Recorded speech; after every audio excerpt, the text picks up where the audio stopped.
வணக்கங்க. நான் வைகோ பேசுறேன். உங்களுடைய தாய் கிழவி படத்தை பார்த்து அதிர்ந்து போயிட்டேன். நான் ஒரு சிறந்த சினிமா ரசிகன். எல்லா படங்கள், பாட்டுகள் எல்லாம் திரும்ப திரும்ப பார்த்துக்கிட்டு இருக்கவன். இதுவரைக்கும் இந்த மாதிரி ஒரு கதாபாத்திரத்தை யாரும் படைச்சதும் இல்லை, நடிக்கவும் முடியாது. நீங்க அந்த தாய் கிழவியா மாதிரி இந்த உசுரமுட்டிக்காரியாவே ஆயிட்டீங்க. அப்பதான் நினைச்சேன், ஜீன்ஸ்ல இருக்கு இது. எப்படி பாகப்பிரிவினரையும் ரத்த கண்ணீர்லையும் எல்லாரையும் மிரட்டினார்.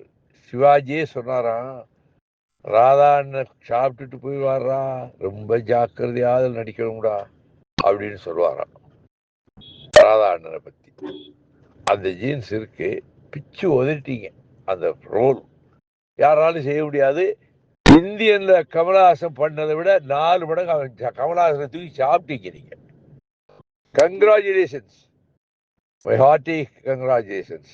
இதை ஒழுங்கா ஆஸ்கார்ல பரிசீலனை பண்ணா அவன் ஆஸ்கார்ல சிறந்த நடிகை பட்டம் உங்களுக்கு தான் கொடுக்கணும். அவன் இது மாதிரி சாதாரண நாட்டு படங்கள்லாம் ஆஸ்காருக்கு போகுது.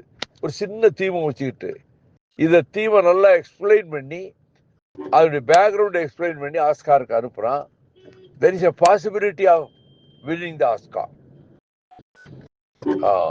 From the core of my heart, I extend my hearty congratulations for your wonderful, uncomparable performance. Wish you all the best.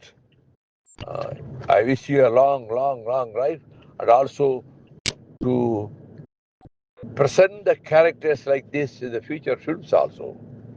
Well done.